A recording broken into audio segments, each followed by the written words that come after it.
waxaa magaalada caasimadda ee Muqdisho lagu qabtay gaar ahaan degmada Kenya xaafadda Macalin Nuur siyaaradii 164aad ee Sheekh Yaxya Caddo oo loo yaqaan Xaaji Wehliye oo kamid ah culimada Soomaaliyeed kuwada ugu waaweynaa ee dalkeena Soomaaliya soo maray waqtigiisa ugu badan geliyay faafinta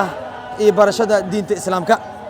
sanad walba bishan oo kale ayaa siyaaradan lagu xusayo Sheekh Yaxya Caddo lagu qabtay magaalada Muqdisho siyaaradda waxaa ka soo qayb galay boqolaal mashaayikh ah oo ka kala yimid degmooyinka iyo deegaanada gobolada dalka Soomaaliya qaar kamid ah mashaayikhdana ka soo qayb gashay siyaaradan ayaa warbaahinta la hadlay waxayna si qoto dheer uga sheekeeyeen sheekha iyo kaalintii uu ku lahaa barashada iyo faafinta diinta Islaamka waxaan u joognaa saada ka maqlaysa sheekh iga horeeyay mashaaikhdayni u ducayntoodii iyo ziyaaradoodii iyo ixtifaalkooda ayaan u fadhinaa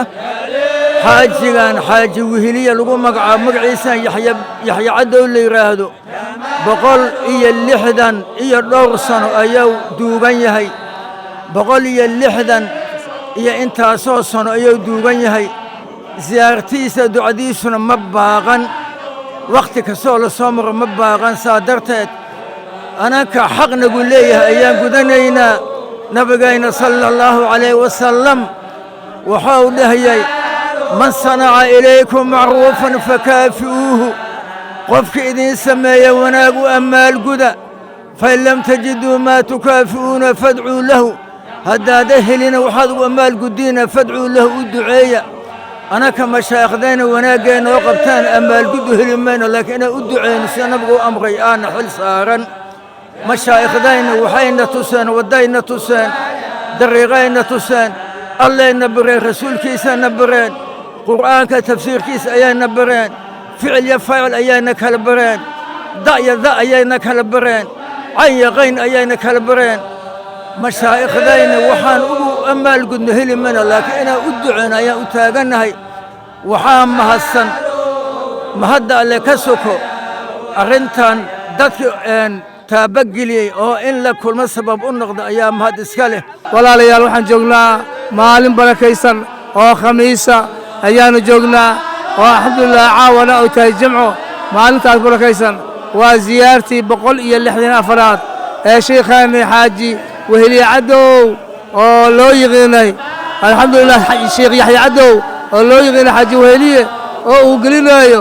wiilkeena khayr Allah siiya macallin yarow ilaahay khayrkiisa ha badiyo uu gelinayo alxamdulilah rabbil caalamiin annagana waa ku ducaynay ziyaarta barakaysan iyo waqtiga barakaysan ilaahay isku aadiye waqtiga aqaaliga dariiqadan jamaacada arkaysiin waxay isaga timid gobolka Banaadir daafaha gobolka Banaadir oo isaga yimaadeen 18 gobolka Banaadir la isaga yimid iyo xataa gobolada ku xeeran ugu dhow sida shabeellooyinka waxaan leenahay ziyaarta Allah aqbalo waxaan kaloo leenahay ugu duceeynaa yarka gelinaya macallin yarow cimrigiisa iyo cizigiisa iyo karaamadiisa inuu alla kordhiyo karaamiisa alla u qaado cimrigiisana alla barakeeyo ziyaarta dadka ku kaalmeeyo iyo sadaqada uu ku bixiyay wixii ku kaalmeeyay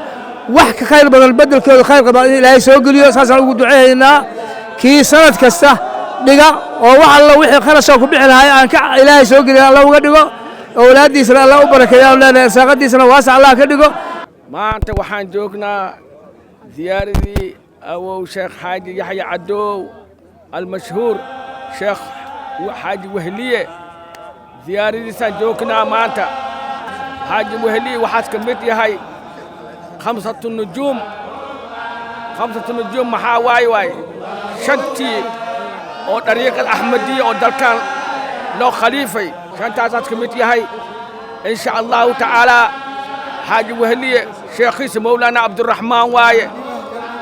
أو مولانا عبد الرحمن شيخيسنا سيدي أحمد ابن إدريس واي ساكن السبيا